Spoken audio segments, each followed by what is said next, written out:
हम जानना चाहेंगे, एक डेलीगेशन मिला है 2 साल हिमाचल प्रदेश की सरकार के हुए हैं, एक बहुत बड़ा मेमोरेंडम 100 से अधिक पेजों का आपने दिया है, क्या है इस चिट्ठे में? और जिसके अलावा जो हिमाचल प्रदेश में जन विरोधी फैसले उनने लिए हैं, आपने देखा कि एक पत्र वायरल हुआ था एक हाइड्रो प्रोजेक्ट के सिलसिले में, और जिसमें 25 करोड़ रुपए के घोटाले की बात जो है वो जाहिर की गई थी। और उन सारी बातों को जब लोगों के अलावा बाकी जो ऑफिशियल स्तर पर जो जानकारियां प्राप्त करने की जो कोशिशें हुई, और उसमें ये मालूम पड़ता है कि वो आरोप तथ्यहीन नहीं है, वो तथ्य पर हैं, और उसके बावजूद भी हिमाचल प्रदेश सरकार ने उसमें कोई कार्रवाई नहीं की। एचपीपीसीएल के माध्यम से जिस प्रकार से उस प्रोजेक्ट के खर्चे को लेकर के वहां उस कंपनी को लाभ पहुंचाने की कोशिश की गई, जहां उसको जुर्माना लगना चाहिए था 162 करोड़ रुपए, और जुर्माना तो दूर की बात, उल्टा जो है वो 1765 दिनों की जो उसमें जो है वो काम करने के लिए उसकी अवधि बढ़ा दी गई। और हमारा यह आरोप है कि 150 करोड़ रुपए से बढ़ा करके 280 करोड़ रुपए में जो काम दिया गया वो एक बहुत बड़ा घोटाला अपने आप में है। बाकी सारी चीजें मुझे लगता है कि उसमें डिटेल्स में आपको लेक्चर में जो मिल जाएंगी, मुझे पूरा भरोसा आप सारी चीजों को लेकर के उसमें तथ्य पर जाएंगे। और दूसरी बात, जिस बात को लेकर के हिमाचल प्रदेश की सरकार बहुत बड़ी बात कह रही है कि हमने रेवेन्यू जनरेट किया, और मैं कह सकता हूं कि जो शराब की जो पॉलिसी जो हिमाचल प्रदेश सरकार ने बनाई, उस पॉलिसी में बहुत बड़ा घपला है। उस पॉलिसी के माध्यम से बड़े बड़े यूनिट्स को लाभ देने के लिए प्रयास किए गए, और कांग्रेस पार्टी के बड़े वरिष्ठ लोग जो है शराब माफियों के साथ मिलकर के सारे उस पॉलिसी के माध्यम से भी बहुत बड़ा घोटाला किए हुए हैं। और उसके अलावा अभी तक भी शराब माफिया के ऊपर जो लगाम लगाने की आवश्यकता थी, उसको लगाने में पूरी तरह से विफल हुए हैं, ये भी हमारा आरोप है। और विशेष तौर से मैं बिलासपुर की अगर मैं जिक्र करूंगा, आपको डॉक्यूमेंट के साथ उसकी डिटेल मिल जाएगी। रात के अंधेरे में बिड्स उसमें डाली गई, ये भी एक जांच का विषय बनता है। और उसके अलावा जो भूमाफिया के संदर्भ में मैं ये जरूर कहना चाहूंगा, कांग्रेस पार्टी के एक बड़े नेता के नजदीकी आदमी जो आज सरकार में हैं, मुख्यमंत्री हैं, अजय कुमार,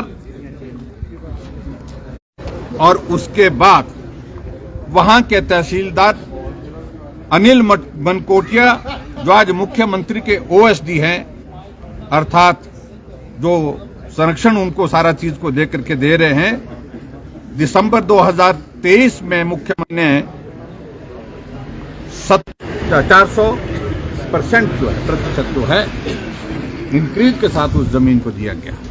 ये सीधा भ्रष्टाचार को संरक्षण देने वाली बात है, और मैं कह सकता हूं ये मुख्यमंत्री कार्यालय के बिना ये संभव नहीं। और उसी तरह से मैं आगे बढ़कर के मैं बात कहूं, हिमाचल प्रदेश में खनन माफिया की अगर बात करें, मुझे सिर्फ गंभीर आरोप है, और इस बात को लेकर के भी हम अपनी बात आज महामहिम राज्यपाल महोदय जी के समक्ष, वहां पर रेत बजरा मलबा जो आया था, वो कौन कॉन्ट्रैक्टर थे, कौन ठेकेदार थे, जिनकी मशीनें रातों रात लगी, करोड़ों रुपए का मटेरियल इकट्ठा किया गया सरकार की अनुमति के बिना, सरकार की अनुमति के साथ, और बाद में है उनको काटने की अनुमति दी गई है।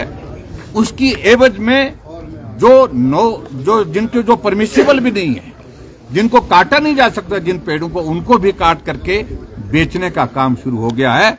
और Himachal on sale, high court का फैसला आता है, हिमाचल भवन जो है वो अटैच कर दिया जाता है। एक पावर कंपनी को बेचना है, इस होटल को उस व्यक्ति को बेचना है, और इसकी एवज में इस काम को वो पूरा करने की देश में बेचने के लिए लगे हुए हैं। इस पर भी हमने अपनी बात कही है। इससे आगे बढ़ करके हम ये भी कहना चाहते हैं कि हिमाचल प्रदेश में बैंक के घोटाले को लेकर, वन टाइम सेटलमेंट को लेकर के हिमाचल प्रदेश में किसी व्यक्ति को बेनिफिट देकर के करोड़ों रुपए का फायदा दिया गया है। और उसमें मैं सीधा कहना चाहता हूं कि ऊना सदर के पूर्व विधायक वो पिछले लोकसभा चुनाव में जो मुख्यमंत्री टिप्पणी करते हैं, गंभीर आरोप लगाते हैं, और आज वही अधिकारी उनकी सरकार का संचालन देने के साथ उनके यहां पर जो है वो सारी चीजों को लेकर के आज सरकार का संचालन वही लोग कर रहे हैं। ये भी हमारा एक मामला, ये भी इस बात को लेकर के हमने बात कही है। एक ग्रीन एनर्जी प्रोजेक्ट को लेकर के मुख्यमंत्री जी बहुत ज्यादा बोलते हैं। जिस बात बड़ा गोलमाल हुआ है, ये प्रोजेक्ट जो है वो 15 अप्रैल 2024 को जो है इसका उद्घाटन किया, 220 करोड़ रुपए उस पर खर्च किया, और इसी तरह के उस प्रोजेक्ट को लेकर के जो गुजरात में लगा उसमें 144 करोड़ रुपए खर्च हुआ। ये बहुत बड़ा एक और घोटाला हमारे सामने इस प्रकार से आया है। एक क्रूज घोटाला जो गोविंद सागर के संदर्भ में वहां पर बिलासपुर में आया है, उसके संबंध में भी हमने अपनी बात कही है। और उसमें भी जो उन्होंने डॉक्यूमेंट के साथ साथ में जहां जिसका कम्युनिकेशन हुआ है, व्हाट्सएप चैट हुई है, वो सारी डिटेल्स भी हमने उसमें दी है। वो भी एक जांच का विषय है, वो बहुत बड़ा गंभीर मसला है। इसके अलावा हमारा ये भी कहना है कि हिमाचल प्रदेश में एक और दौर शुरू हुआ कि आउटसोर्स एजेंसी हिमाचल प्रदेश में रजिस्टर की जाए। कांग्रेस के नेताओं को कहा कि आप लोगों को और हम कोई बेहतर जो है रास्ता नहीं दे सकते हैं काम करने का, आप रजिस्टर करिए, कंपनी रजिस्टर करिए, अपने आउटसोर्स एजेंसी रजिस्टर करिए। और उन्होंने रजिस्टर की, और उसके बाद धंधा ये शुरू हो गया कि भर्ती की प्रक्रिया शुरू होने से पहले उन्होंने पैसे मांगने शुरू कर दिए। और ऐसे गंभीर आरोप, वो अभ्यर्थी जो जहां नौकरी के लिए वहां पर अप्लाई किए थे, उनको कहा गया कि पहले इतने पैसे जमा करो, उसके बाद आपको आउटसोर्स पे नौकरी दी जाएगी। 10,000 से 12,000 की तनख्वाह आउटसोर्स के कर्मचारियों को मिलती है, और उसके बावजूद भी ये स्थिति हिमाचल प्रदेश में है कि वहां उसमें लाखों रुपए पहले ही मांगे जा रहे हैं। ये भी एक बड़ा चिंता का विषय है। कबाड़ घोटाला अपने आप में एक बहुत बड़ा चर्चा का विषय है। गोलियां चल रही हैं वहां पर, जिस प्रकार से एक घटना नहीं, अभी तक हिमाचल प्रदेश में 2 साल के कार्यकाल में 5 बार बद्दी बरोटीवाला नालागढ़ में गोलीकांड हो चुके हैं। और उसका मुख्य कारण जो है कबाड़ घोटाला है, कबाड़ का मामला है। और उसमें भी कांग्रेस के नेता आपस में लड़ते हैं, आपस में होड़ रखते हैं, और यहां तक कि एक नेता उसमें अपना सीधा प्रभाव जो है अपने हाथ में रखने की कोशिश करता है, और उसके परिणाम स्वरूप इस प्रकार की स्थिति हिमाचल प्रदेश में होती है। और इसके अलावा मैं ये भी कहना चाहता हूं कि हिमाचल प्रदेश में जहां गारंटी की बात आती है, गारंटियां जहां थी वहीं की वहीं है। 2 साल का कार्यकाल पूरा हो गया, आपने 1500 रुपए महिलाओं को देने की बात पहली कैबिनेट की पहली मीटिंग में कहा था, लेकिन 2 साल बीतने के बावजूद आपने कितनी महिलाओं को दिया, ये प्रश्न पूछने का है। आप जश्न तो मना रहे हैं, लेकिन जो गारंटियां जिसके वजह से आप सत्ता में आए हैं, उस पर क्या किया आपने हिमाचल प्रदेश में कहा था कि 5 लाख बेरोजगारों को नौकरी देंगे। 2 साल बीतने के बावजूद अभी तक आपका स्टाफ सिलेक्शन कमिश्नर हमीरपुर अभी तक फंक्शनल नहीं हो पाया। ये भी एक बहुत बड़ा विषय है। और नौकरी देने की बात तो दूर की बात, लेकिन आउटसोर्स में लगे हुए 10,000 से ज्यादा कर्मचारी आपने निकाल दिए। आउटसोर्स में 4 महीने से पिछले कर्मचारियों को सैलरी नहीं मिल पाई है, यह भी एक चिंता का विषय है। आपने कहा था कि गाय का दूध 100 रुपए, गाय का दूध 80 रुपए, भैंस का दूध 100 रुपए, उसका क्या हुआ? गारंटी की अगर बात कहें तो गोबर की गारंटी 2 रुपए किलो के हिसाब से क्या हुआ? इस प्रश्न का जवाब उनके पास नहीं है। और आज शायद मुझे कुछ बातों को लेकर के जानकारी मिली कि कुछ कहने वाले हैं, लेकिन हम तब कहेंगे उसके बारे में जब वो सारी बात हमारे सामने आएगी। और आपने गारंटी ये दी थी हिमाचल प्रदेश में कि हम स्टार्टअप शुरू करेंगे हिमाचल प्रदेश में, और 680 करोड़ रुपए का बजट का प्रावधान करने के साथ साथ में नौजवानों को अपने पांव पर खड़े होने के लिए रोजगार की सुविधाएं उपलब्ध करेंगे। उसका क्या हुआ? 300 यूनिट बिजली हिमाचल प्रदेश में आपने फ्री देने की बात कही थी, 125 यूनिट भारतीय जनता पार्टी की सरकार में मिलती थी, उसका क्या हुआ? और उसके अलावा जो आपने हिमाचल प्रदेश में जो गारंटियां जितनी भी दी थी, उन गारंटियों पर आप अब मुंह मोड़ चुके हैं और ये स्थिति आपकी बन गई है। और इसके अलावा अंत में मैं ये कहूंगा कि 2 साल के कार्यकाल में जो जन विरोधी फैसले आपने हिमाचल प्रदेश में लगभग 1500 के लगभग संस्थान खुले हुए चले हुए संस्थान बंद कर दिए। आपने हिमाचल प्रदेश में आते ही डीजल की कीमतों में बेतहाशा बढ़ोतरी की और जिसका परिणाम स्वरूप ये स्थिति बनी हिमाचल प्रदेश में कि आज 7 रुपए लीटर महंगा जो है डीजल आप बेच रहे हैं। सीमेंट की एक बोरी पर 150 रुपए प्रति बोरी के हिसाब से इंक्रीज आपकी 2 साल के कार्यकाल में हुई। 300 यूनिट बिजली फ्री देने की बात कही थी और उसके बावजूद आपने बिजली का टैरिफ बढ़ा दिया और कमर्शियल वो तो बहुत ज्यादा इंक्रीज किया है, बहुत बड़ी उसमें, जिसके कारण जो है पूरी इंडस्ट्री जो है वो बाहर का रास्ता ढूंढ रही है। और इसके अलावा जो हमारे घरेलू उत्पादकों को पहले 22 यूनिट की बढ़ोतरी और 10 पैसे की मिल्क सेस लगा करके जो है वो बढ़ोतरी जो है 32 पैसे प्रति यूनिट बनती है। और इसके अलावा आगे बढ़ करके अगर हम कहें तो आपने रेवेन्यू में रिफॉर्म्स लाने की बात पर जो है स्टैंप ड्यूटी जो है वो 10 टाइम्स इंक्रीज कर दी गई और रजिस्ट्री पावर ऑफ अटॉर्नी की जो फीस है स्टैंप ड्यूटी पर, उसमें बहुत बड़ा इंक्रीज किया हिमाचल प्रदेश में। ये भी आप इस बात को भी आप जवाब दें। मंदिर पे दर्शन पर फीस लगा दी आपने और हिमाचल प्रदेश में विकास के कार्य जो जहां वो ठप पड़े हैं वो तो ठप पड़े ही पड़े हैं। और इसके अलावा जो हिमाचल प्रदेश में जो आर्थिक तंगी के दौर में से गुजर रहा है, आज आप जश्न मना रहे हैं जिस पे आप करोड़ों रुपए खर्च कर रहे हैं। और मैं ये भी जरूर कहना चाहूंगा, ये स्थिति हिमाचल प्रदेश में बन गई है कि आउटसोर्स कर्मचारियों को तनख्वाह नहीं, पेंशनर्स को पेंशन समय पर नहीं मिल पा रही है, एम्प्लॉयज को ये सैलरी नहीं मिल पा रही है, लेकिन उसके बावजूद जश्न मनाने के लिए आपके पास पैसे। सीपीएस के मामले को लेकर के आपने हाई कोर्ट और सुप्रीम कोर्ट में अभी तक 10 करोड़ रुपए से ज्यादा फीस जो है वकीलों को दे दी है। उसके बावजूद, और वकील आते हैं तो स्टेट गेस्ट बनकर के आते हैं, और ऐसी कंगाली की हालत में भी इस प्रकार के खर्चे आप हिमाचल प्रदेश में कर रहे हैं। और इसके अतिरिक्त मैं ये जरूर कहना चाहता हूं, कुछ हास्यास्पद फैसले बिना सोचे समझे हिमाचल प्रदेश में किए, जिसमें टॉयलेट टैक्स की बात आती है, पूरे देश में चर्चा का विषय बना और अभी तक वो टॉयलेट टैक्स आपने वापस लेने की बात नहीं कही है। और इसके अलावा आपने बसों में फ्रेट की बात कही है, बसों के फ्रेट की। एक आदमी एक हीटर जो है, एक नौजवान हीटर शिमला से लेकर के धर्मशाला जाता है और उसमें 264 रुपए उसका जो है किराया वसूल किया जाता है। एक 2.5 लीटर का कुकर मंडी से आउट पहुंचता है, 42 किलोमीटर का सफर करने के बाद उस पर 23 रुपए का आप जो है वो बस का किराया वसूल करते हैं। और इस प्रकार से अपने हालात हिमाचल प्रदेश में कर दिए।